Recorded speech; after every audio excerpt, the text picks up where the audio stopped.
Hi. Um, it's been a while since I posted. There's been a lot going on.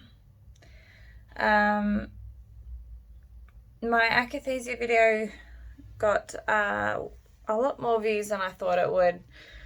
And I'm so happy that people are being educated about what this horrible thing is. And I just wanted to update you guys quickly and let you know that it's gotten better for me.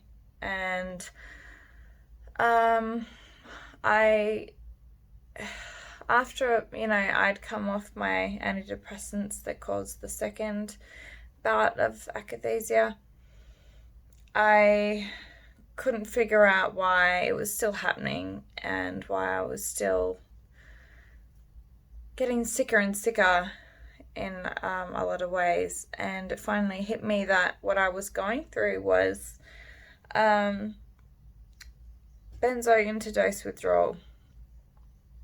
And oh my goodness, it's a horrible feeling. You feel like you're dying. You're unable to function. People going through it out there. I feel you. You're not alone. And I knew that eventually that the medication it had stopped working, and this was after only maybe 4.5, 5 months of taking the benzos, and this is the benzos, lorazepam. So they're short-acting benzos. So short-acting benzos, you take one, and then you peak, you're okay, and then it wears off after a few hours. You come crashing down, and you take one, you peak, and you come crashing down. So you're really just going like this. And it was just horrible. I felt horrible all the time, and I didn't know why. And so I did a lot of research. It's really, really important when you're taking benzos to do research. Research what you're taking, research what you're putting in your body, because essentially it's poison. You're poisoning your brain. Yes, they might help for a small amount of time, but after that, it's wrecking your brain. It takes 2 weeks for your brain to start to become dependent on them. So no, I was not addicted to benzos, but I was dependent on benzos. My body, if it needed them to survive, basically. And, I just knew I had to do something about it, and I knew that medical doctors, not that they can't be trusted, they do things by the book, a certain way, and I wanted to do it my way, and I wanted to research into other people's experiences with benzo use. And I came across the Heather Ashton method, where you basically cross over from a short-acting benzo to a longer-acting benzo. And then once you've done that, you taper off the longer-acting benzo, and that's meant to stop interdose withdrawals and lessen symptoms of withdrawal, and you're cutting smaller amounts at a time than, say, if you were to book yourself into a hospital or something. They will take you off massive amounts in a really short space of time, and you'll go through hell. Don't do it. So it took me about a month to cross over completely onto my diazepam, and the change has been massive. I no longer have those horrible dips where I descend into the depths of hell, which is awesome.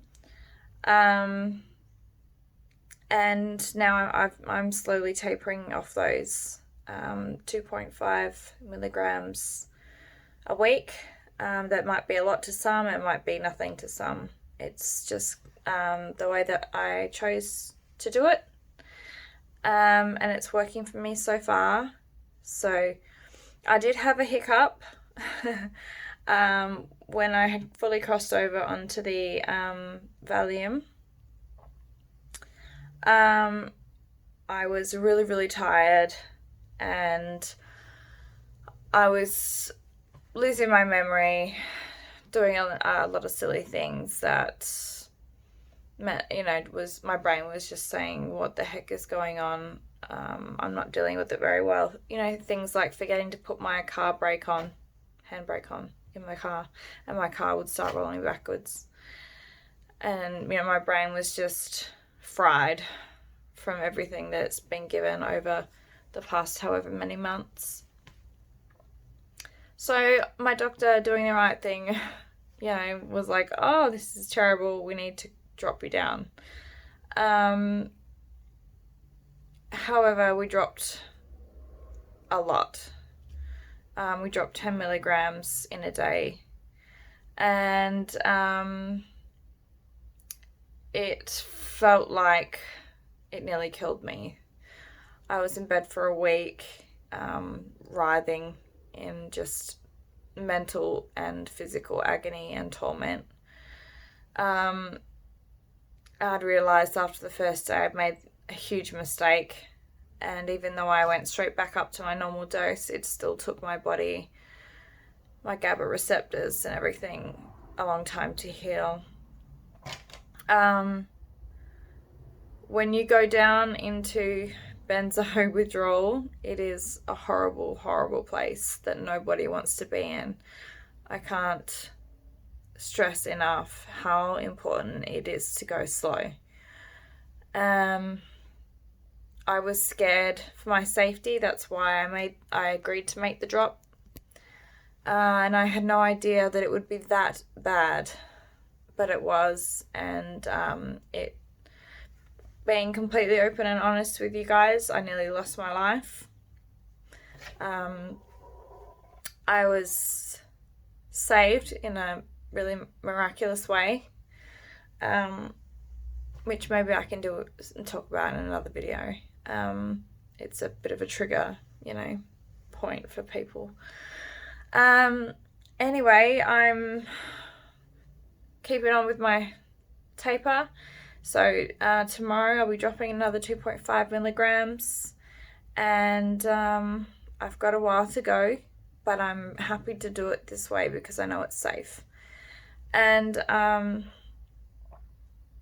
man, just do your research into benzos. I didn't know, I wasn't told anything about them when I was given them. I was given them in a mental hospital to be tranquilized.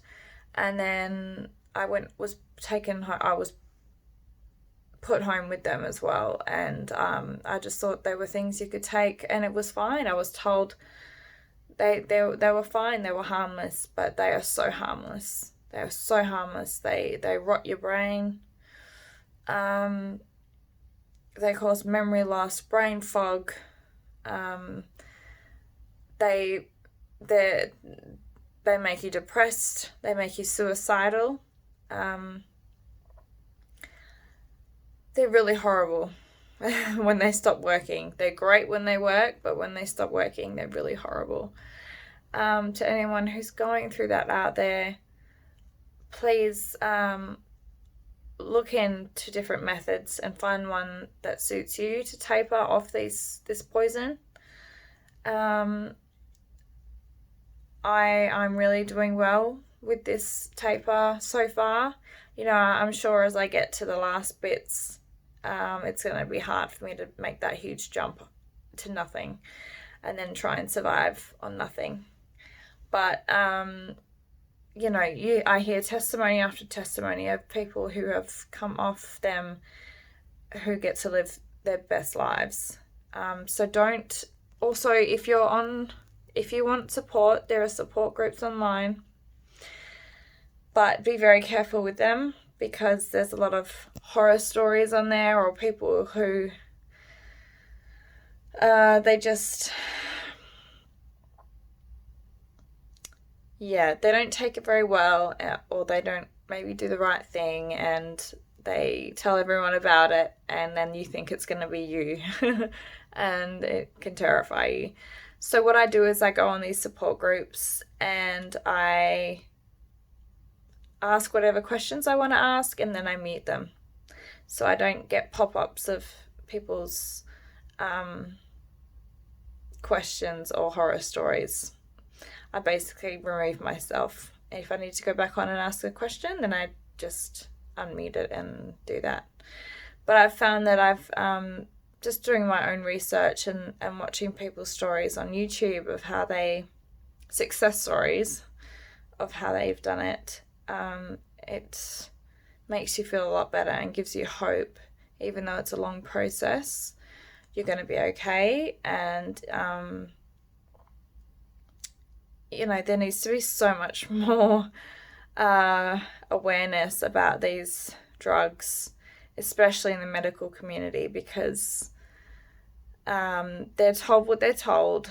They're given a book, and that book is their Bible, and they think that you know, that's the only way, and it's not. I'm lucky that my GP is totally you know, she totally understands that I want to do things my way, and she's just going through it with me the way that I want to do it. So if you don't have a doctor who's supportive, go and find a different doctor.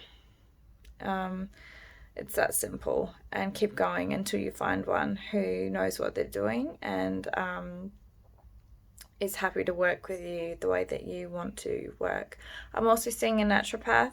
He's amazing, and he's helping me to work through some other health issues as well. So take a holistic approach to your benzo taper, and I'm hoping I can get to the point soon where I can start to do things, get fit. I was, you know, really into my gym and my weightlifting and things like that, and I lost it all. And I'm really hoping that I can get there soon. So I can keep you guys updated if you're interested on how I'm going, or not. If you're like, I don't care, that's fine. But yeah, so that's just a little catch up on what's been happening since the start, the Akathisia video. And I wish you guys all the best. I love you all, and you know, comment away if you want, and I'll answer any questions that you guys have. See you later.